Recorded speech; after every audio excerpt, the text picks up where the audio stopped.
Hello, my friends. It's me, James, and it's once again time for me to share a moment with you and perhaps some thoughts about some things that may or may not connect with you in this time of year. I want to begin by remembering and reminding you that you are infinitely precious and unconditionally loved for the gift you already are. You are the gift this season is bringing, first and foremost. Certainly, there are other things we celebrate in this season, but remember that you are a gift. And it's not about what you will get this season or what might be given to you or even what might you give to others in the form of things. It's really about how well you might really be present in this season and give just a little bit of yourself. It sounds easy, but it can be challenging, particularly in a culture that invites us to give things.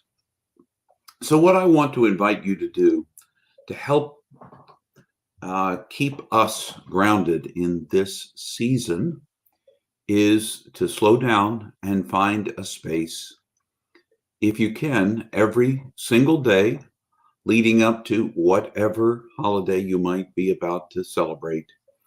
And just take a couple of moments, a minute, 5 minutes, or longer if you have it, to sit down. Yes, there may be a lot of things that you want to do. There may be a lot of things that you need to do. But can't you find just a moment in the midst of all of that to sit down and perhaps just be thankful? You can call it your thankful moment. And when you sit down and you think, I still have breath. I'm still here. I still have something to give. And I'm thankful for that. I'm thankful for, and you can list any number of things. And I encourage you, you can say them out loud. You can write them in your journal. That's one of the things I do, is to write those kinds of things down in my journal so that I can see and notice them and remember to live from that place of gratitude. Perhaps gratitude isn't what you want to practice this season. Perhaps you've already got a good gratitude practice. Perhaps you just want to take a moment to connect with something bigger than you. And perhaps you sit down and you find a moment to catch your breath, pay attention to your breath, let go of all the other things that are going on around you, sink into a deeper place within you, find that inner peace that you're looking for just a moment in this time of year, whenever this time of year is that you happen to watch this, quite frankly. You could do something symbolic. You could do something like light a candle when you sit down. Oftentimes the ritual of sitting down and lighting a candle to begin the time, and then at the end of that time blowing out the candle, helps to make that space feel sacred. It's like you're crossing a threshold from whatever the rest of life and its chaos may bring to you over into a moment that is a sacred, holy moment. Now, I believe all moments are sacred and holy. But when we cross that threshold and are intentional about making a moment sacred and holy, and we learn that we don't even really have to do anything amazing to make that moment sacred and holy, then we begin to see sacred and holy everywhere we go. But we have to start somewhere. And the somewhere might be sitting down, lighting a candle, and then at the end of the time, extinguishing a candle. Maybe you have something that's important to you in your life that you like to remember. You might be on a walk somewhere, or you might have gone to some place, and one of the things you got was maybe a stone, or in this case, a sand dollar. And you hold it in your hand. And with a sand dollar, you have to be especially gentle because they'll break. They'll break very, very easily. So when I hold it, I look at this sand dollar. First of all, knowing that at one time the sand dollar was living.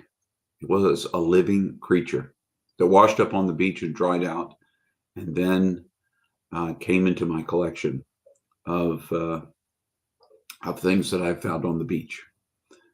And I hold this, and I think of, particularly with the sand dollar, as I think about how fragile it might be, I think to myself, how sometimes fragile life seems to me, and how important it is to uh, to savor the moments we have, to talk to the people we love. Sometimes I let too much time lapse before I call and talk to the people I love or share with them what I'm thinking. Um, Sometimes I let myself get bogged down by other things. And so maybe holding a sacred object, one that is fragile like this. Maybe you have a feather from a bird or a leaf from a tree that has fallen in the season of autumn. If you're in the southern hemisphere, that would have to be from last autumn. But here in the northern hemisphere, the autumn drop of the leaves, and you hold it and remember to be thankful for that in the midst of the fragility of life, here you are, that you're being held, that you are precious.